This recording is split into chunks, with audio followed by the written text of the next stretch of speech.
خادم حسین رضوی کا تعلق پنجاب کے ضلع اٹک سے تھا۔ وہ حافظ قرآن ہونے کے علاوہ شیخ الحدیث بھی تھے۔ وہ فارسی زبان پر بھی عبور رکھتے تھے۔ ان کے 2 بیٹے بھی مختلف احتجاج میں شریک رہے۔ خادم حسین ٹریفک کے ایک حادثے میں معذور ہو گئے تھے اور سہارے کے بغیر نہیں چل سکتے تھے۔ وہ 22 جون 1966 میں نکاتوت ضلع اٹک میں حاجی لال خان کے ہاں پیدا ہوئے تھے۔ جہلم و مدینہ کے مدارس دینیہ سے حفظ و تجوید کی تعلیم حاصل کی، جس کے بعد لاہور میں جامعہ نظامیہ رضویہ سے درس نظامی کی تعلیم کی۔ ان پر مختلف نوعیت کے مقدمات بھی درج تھے۔ تحریک کے آغاز سے اب تک انہیں گرفتار نہیں کیا گیا۔ شاید اس کی وجہ ان کی اسٹریٹ پاور ہے۔ مذہبی و سیاسی جماعت تحریک لبیک کے بانی خادم حسین رضوی کے بارے میں چند برس پہلے تک کچھ معلوم نہیں تھا۔ پھر نومبر 2017 میں انہوں نے ایک ریلی کی قیادت کرتے ہوئے راولپنڈی اور اسلام آباد کے سنگم پر فیض آباد کے مقام پر دھرنا دیا۔ 3 برس بعد نومبر 2020 میں ایک مرتبہ پھر ان کی جماعت کے کارکنوں نے اسی مقام پر دھرنا دیا۔ لاہور کی ایک مسجد کے 52 سالہ خطیب نے اصل شہرت نومبر 2017 میں اسلام آباد کے فیض آباد چوک میں توہین رسالت کے قانون میں ترمیم کے خلاف ایک طویل لیکن بظاہر کامیاب دھرنا دے کر حاصل کی تھی۔ اس سے قبل وہ گورنر پنجاب سلمان تاثیر کے قاتل ممتاز قادری کی سزائے موت کے معاملے میں بھی کافی سرگرم رہے تھے اور وہیں سے انہوں نے اپنی دینی سرگرمیوں کو سیاست کا رنگ دیا۔ بریلوی سوچ کے حامل خادم حسین رضوی کو ممتاز قادری کے حق میں کھل کر بولنے کی وجہ سے پنجاب کے محکمہ اوقاف سے فارغ کر دیا گیا تھا، جس کے بعد انہوں نے ستمبر 2017 میں تحریک کی بنیاد رکھی۔ ویل چیئر تک محدود ہونے کے باوجود خادم حسین رضوی پاکستان میں توہین رسالت کے قانون کے ایک بڑے حامی بن کر سامنے آئے۔ وہ اپنے آپ کو پیغمبر اسلام کا چوکیدار کہہ کر بلاتے تھے۔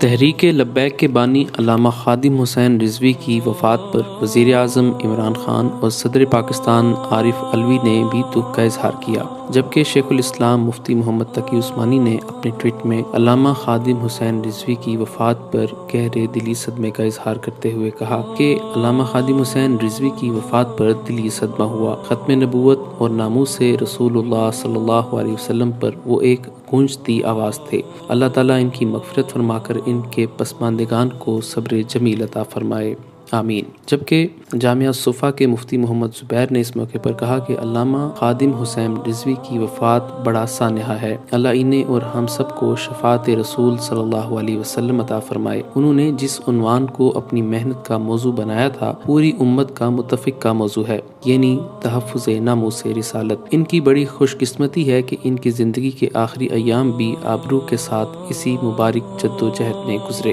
جبکہ مفتی عدنان کاکا خیل نے اس موقع پر کہا کہ علامہ خادم حسین رضوی کے سانحہ انتقال نے سب کو غمزدہ کر دیا ہے۔ ان کا خمیر عشق رسول سے گندھا ہوا تھا اور بلا شبہ وہ ملک میں ناموس رسالت اور تحفظ ختم نبوت کی سب سے گرجدار اور بے خوف آواز بلکہ تحریک تھے۔ رب کریم درجات بلند فرمائے اور آقا پاک کی شفاعت نصیب فرمائے۔ مولانا زاہد الراشدی نے علامہ خادم حسین رضوی کی وفات پر کہا کہ علامہ خادم حسین رضوی صاحب کی وفات سب اہل دین کے لیے صدمے کا باعث ہے۔ انہوں نے تحفظ ناموس رسالت اور ختم نبوت کے محاذ پر جس جرأت اور حوصلے اور صبر و استقامت کا مسلسل مظاہرہ کیا ہے، وہ لائق رشک و پیروی ہے۔ اللہ پاک جنت الفردوس میں اعلیٰ مقام سے نوازیں، آمین۔ جماعت اسلامی کے سربراہ سینیٹر سراج الحق نے کہا کہ علامہ خادم حسین رضوی کی اچانک وفات سے دلی صدمہ ہوا۔ اہل خانہ اور تحریک لبیک کے کارکنان اور ذمہ داران کے غم میں برابر کے شریک ہیں، اظہار تعزیت کرتے ہیں اور اللہ تعالیٰ کے حضور ان کی مغفرت کے لیے دعا گو ہیں۔ اللہ تعالیٰ انہیں جنت الفردوس میں جگہ دے